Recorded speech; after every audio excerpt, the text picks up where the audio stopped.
Bonsoir Chérif, mesdames, messieurs, bonsoir. La croissance économique face aux enjeux infrastructurels en Afrique. Le sujet interpelle et passionne à l'heure des grandes infrastructures sur le continent berceau de l'humanité. Au Sénégal, par exemple, on parle beaucoup du nouvel aéroport AIBD. Se tient à Dakar justement la 4e conférence des BTP et des infrastructures. Le cabinet Kaizen et son partenaire sénégalais, le groupe All Africa Global Media, éditeur de la plateforme allafrica.com, organise la rencontre. Madame Linda Afin-Kwasi, bonsoir. Bonsoir. Vous êtes la directrice générale du cabinet Kaizen qui organise donc cette rencontre qui prend fin à Dakar. Quelles sont les conclusions de votre conférence? Alors je vous remercie, je suis Linda Afin-Kwasi, la directrice du cabinet Kaizen. Kaizen, avant que je réponde à votre question, je dirais un tout petit peu sur qui on est. On est un cabinet de formation, de coaching et on organise également des conférences à thème de croissance économique partout en Afrique. On existe à Londres et à Abidjan. Donc cette 4e édition de conférence qu'on a choisi d'organiser ici à Dakar est sur tout ce qui est secteur des infrastructures et des BTP. Surtout parce que ces deux points sont véritablement les vecteurs de la croissance économique africaine. Au sorti de cette conférence, on se rend compte que déjà la communication n'est pas nécessairement claire sur toutes les belles réalisations qui se font. Et on a conscience de la vision politique. L'implémentation se fait sans que nécessairement la population en sache grand mot. Donc on s'est rendu compte que nos participants manquaient de communication et que c'était ça la clé. Parce qu'on se rend compte que quand les infrastructures se font, tout ce qui est travaux publics, tout se fait, mais la population en elle-même ne sait pas ce qui se fait, quelle est l'entité qui organise ou qui crée ces belles infrastructures, ces réalisations, quelle était réellement la vision politique au préalable avant de mettre ces infrastructures en place. Et c'est seulement une fois que cette communication sera beaucoup plus grande que la population pourra s'approprier ces différentes infrastructures, ces différentes réalisations et accompagner les politiques afin d'avoir une meilleure réalisation. Donc on a trouvé comme solution un besoin de développement sur la communication de tous les travaux qui se font, une communication à grande échelle, mais une bonne communication. La communication, tant que faite, elle n'est pas toujours positive, on le sait. On sait que pour atteindre nos objectifs, on va passer par des sacrifices. On est obligé de passer par des sacrifices pour atteindre les objectifs de croissance qu'on recherche et l'émergence qu'on recherche. Mais tant qu'on nous communique le pourquoi, l'intérêt pour nous, l'équation qui est en place, la vision qui est en jeu, quels sont les acteurs, et l'impact des infrastructures sur nos vies, mais parfois qui sont critiqués sur leur coût.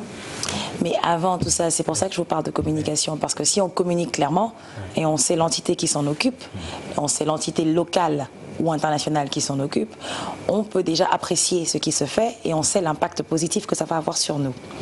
Ensuite, on aura une meilleure compréhension du besoin de financement. J'ai dit tout de suite quand je commençais qu'on est obligé de passer par des sacrifices. Donc bien entendu, ça coûte quelque chose. Une infrastructure, une belle infrastructure est coûteuse. Nous souhaitons être émergents.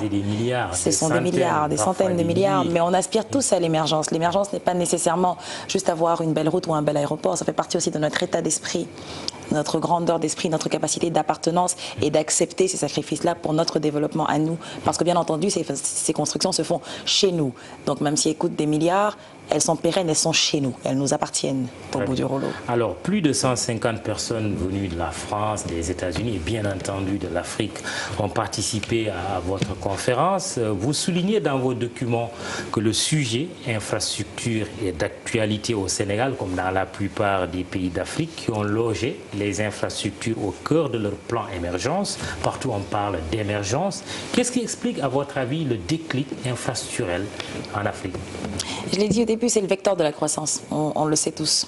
Et je pense que maintenant, nos politiques ont réalisé que c'est le chemin à atteindre. Vous voyez, quand l'infrastructure ou les différentes constructions ne sont pas nécessairement un secteur qui doit être mis à part.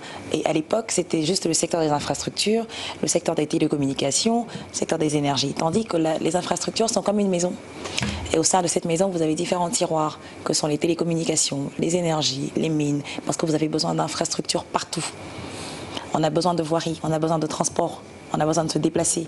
Et je pense qu'on l'a bien compris ici au Sénégal, avec le plan du train express, avec le nouvel aéroport, avec l'autoroute, désenclaver un peu les zones de Dakar, le projet polyurbain de Diamniadio, avec tout ce qui va se faire. À Abidjan, il y a Aquaba aussi. À Abidjan, on a également ces mêmes projets, on a également ces voies qui sont en train d'être faites pour nous relier. Mais ce n'est pas seulement une voie qui est en train d'être faite, ce que ça représente, c'est réellement notre partenariat africain. Parce que souvenez-vous que les voies que nous sommes en train de construire vont relier des pays. Elles ne relient pas seulement des communes ou des mairies, mais des pays. Ouais. Ce qui signifie qu'entre Africains... C'est un des grands objectifs du NEPAD. Du NEPAD, exactement. Oui. Parce qu'une fois qu'on arrive... Est-ce qu'on y travaille réellement? Et vous avez le sentiment qu'on y travaille? Oui, j'ai le sentiment qu'on y travaille et je pense qu'on doit mettre beaucoup de positivité. Et les conférences qu'on organise sont réellement pour ce faire, pour expliquer et montrer les réalisations qui sont faites. Parce que je suis consciente que le temps n'est pas nécessairement notre meilleur atout pour certaines choses, et à travers ces conférences, on arrive à montrer les réalisations qui sont faites. Et les partenaires et les participants voient l'impact positif sur eux. À ce moment-là, ils comprennent un peu, et ils arrivent à poser leurs questions, et ils voient véritablement les développements qui sont en train d'être faits, même chez eux, que des fois ils oublient. Ils voient le mot est lâché. La critique qui est souvent revenue au Sénégal, et j'imagine que ça doit être la même chose chez vous en Côte d'Ivoire et ailleurs en Afrique, c'est que la croissance ne se mange pas. Qu'est-ce que vous voulez dire? Que la croissance se mange à travers les infrastructures? Alors moi, je n'utiliserai pas ce terme-là. Je ne sais pas, la croissance ne se mange pas. Pour moi, la croissance, elle se ressent, elle se vit. Donc... à travers la construction et les infrastructures, on a une démographie et on a une population jeune en Afrique, ne l'oublions pas. Donc on a une démographie qui est bien grandissante. On a besoin de transport, on a besoin de logement, on a besoin d'emplois, on a besoin d'infrastructures pérennes, on a besoin de créer des emplois à travers toutes ces structures. Et c'est exactement à travers cela qu'on va atteindre cette croissance. C'est le développement de nos états d'esprit, le développement de nos pays, de nos continents, de notre esprit d'appartenance et de notre culture en tant qu'Africains chez nous. Je suis consciente que vous me direz tout à l'heure, certainement, ça se fait, mais est-ce que ça se fait par nous? Oui, il faut des collaborations. Il faut des collaborations, mais à travers ce que nous venons de faire, notre conférence, nous démontrons l'existence de talents africains. Et une fois qu'on a l'existence de ces talents et qu'on connaît notre savoir, on est plus à même de discuter des partenariats gagnants avec l'international. Mais avant de le faire, discutons des partenariats régionaux, discutons des partenariats africains. Aimons-nous, nous sommes notre seul développement. Personne ne va venir nous développer. Que l'Afrique construise l'Afrique, mais cela veut dire que le secteur privé local africain doit être impliqué. Mais le secteur privé local est impliqué. L'État, c'est pas l'État, l'État c'est nous, l'État c'est tout le monde. On se dissocie trop, je pense, de l'État. Parce qu'on pense que l'État fait et le secteur privé est à côté. Mais l'État, c'est nous, l'État, c'est vous, c'est moi. Il se trouve que c'est le sentiment du secteur privé lui-même. C'est un sentiment parce que ça fait partie de notre état d'esprit que je nous demande aujourd'hui d'avoir une certaine positivité. Oui, comme ça, vous le dites alors qu'on sait que les enjeux infrastructurels cachent de gros enjeux financiers. Oui. Pour contrôler les marchés publics en Afrique, les grandes entreprises étrangères, notamment occidentales et chinoises, font montre d'une grande boulimie. C'est ce qu'on leur reproche. Cela ne constitue-t-il pas une menace véritable contre ou pour les entreprises locales de BTP? Non, je vais juste terminer ce qu'on disait tout à l'heure à travers l'État et les secteurs privés, parce que l'État ne peut pas faire tout seul. Et il a toujours attrait et il fait toujours appel au secteur privé, qu'on le veuille ou pas. Il en a besoin. Nous devons également savoir que nous représentons également l'État et que ce n'est pas une entité singulière ou séparée. Donc à travers ce secteur privé et ces entreprises locales qui existent, il faut qu'on sache que ce secteur privé et les entreprises locales participent à la création de chez nous. Mais est-ce que ce ne sont pas des miettes qu'on donne à ces entreprises locales? Mais si on va continuer de se plaindre sur ces miettes-là... se sont servis à volonté. Mais les miettes, si vous accumulez des miettes, ça vous fait quelque chose de grand. Donc arrêtons plutôt de nous plaindre des miettes. Prenons, travaillons. Si l'État ne nous donne pas, construisons. Vous verrez qu'en Guinée, en Côte d'Ivoire, au Sénégal, il y a des entrepreneurs qui ont bien réussi. Le grand exemple qu'on a ici, c'est l'exemple de la CSE. C'est un entrepreneur national qui a travaillé, qui a eu sa conviction, sa vision et qui a mis en place cette entreprise africaine qui se développe et qui travaille. Compagnie sahélienne. C'est les sahéliennes d'entreprise. Donc ça veut dire que c'est exactement. Oui. Ça veut dire que c'est possible. Inspirons-nous de beaux exemples qu'on a comme lui, parce qu'on peut le faire. Et en nous plaignant des miettes et des miettes, on oublie qu'on a de beaux exemples qui y sont arrivés. Et ils ont certainement collecté ces miettes-là, mais avec leur conviction, ont grandi et se sont accaparés, et se sont accaparés leur réussite. Ils l'ont prise. Ils ont travaillé dans cette optique. Si on continue de se plaindre, on attire plutôt tout ce qui est négatif. On passe du temps à se dire bon, on a des miettes et on ne fait rien. Ce que vous êtes en train de dire, c'est que les entreprises africaines doivent elles-mêmes participer à la compétition en ce qui concerne les marchés en Afrique. Qu'une entreprise ivoirienne puisse venir au Sénégal, inversement, c'est ce que vous êtes en train de prôner? Je prône exactement le panafricanisme, en effet. Je prône notre intérêt africain. Et j'estime que nous devons travailler ensemble et nous faire confiance. Il n'y a pas de comparaison parce que ce n'est pas la raison. On n'a pas besoin de comparer la Côte d'Ivoire, le Sénégal, la Guinée, le Togo et le Mali. On doit juste apprécier les talents qui y sont, les utiliser quand on sait qu'on en a besoin et avant de pouvoir utiliser des entreprises internationales. On est obligé d'avoir des collaborations internationales, ça ne va pas changer. Mais déjà qu'on se fasse confiance entre nous et qu'on essaie de se développer entre nous. L'Europe l'a fait, on peut le faire. Nous aspirons à cette émergence, nous construisons des infrastructures aux normes internationales avec nos talents et avec une collaboration parce que nous n'avons pas certains produits dont nous avons besoin pour l'instant, mais nous allons y arriver. Des infrastructures, une émergence de manière générale dans laquelle les populations doivent aussi se retrouver, se sentir.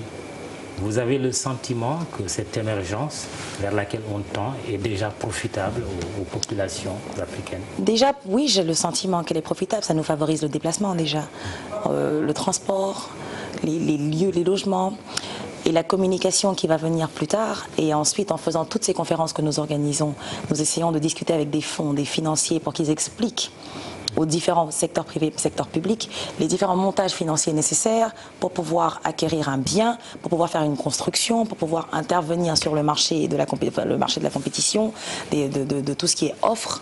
Et à travers cela, on s'éduque nous-mêmes pour voir comment est-ce qu'on peut s'assurer que toutes ces constructions ont un impact positif sur nos vies.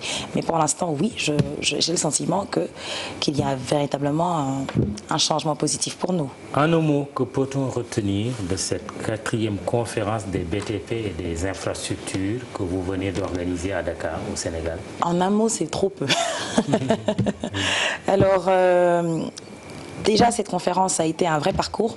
Je parlais de panafricanisme et je parlais de nous faire confiance et de travailler ensemble en parfaite collaboration. Ça, c'est pas nécessairement facile. Ça n'a pas été facile. Certaines compagnies nous ont fait confiance ici au Sénégal et nous les remercions énormément. Mais nous devons réellement nous faire confiance. Nous devons nous ouvrir les portes. Nous devons nous assurer que si quelqu'un d'un autre pays vient, c'est sûrement pour notre bénéfice à tous en tant qu'Africains. Et nous devons réellement y mettre la main pour pouvoir les accompagner au mieux.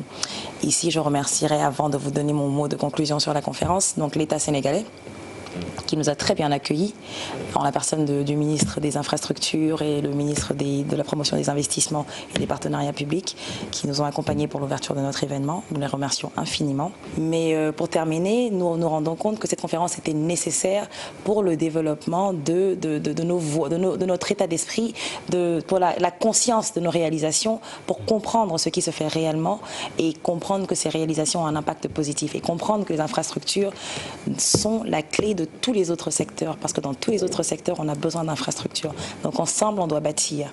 C'est véritablement ce qu'on a tous retenu, que nous sommes tous les bâtisseurs de notre Afrique. C'était Madame Linda Afing-Kwasi, directrice générale du cabinet Kaizen. Vous venez d'organiser à Dakar la 4e conférence des BTP et des infrastructures. À Kwaba, au Sénégal. Merci. Merci d'être venu. Mesdames, Messieurs, merci de nous avoir suivis. Excellente soirée, excellent week-end.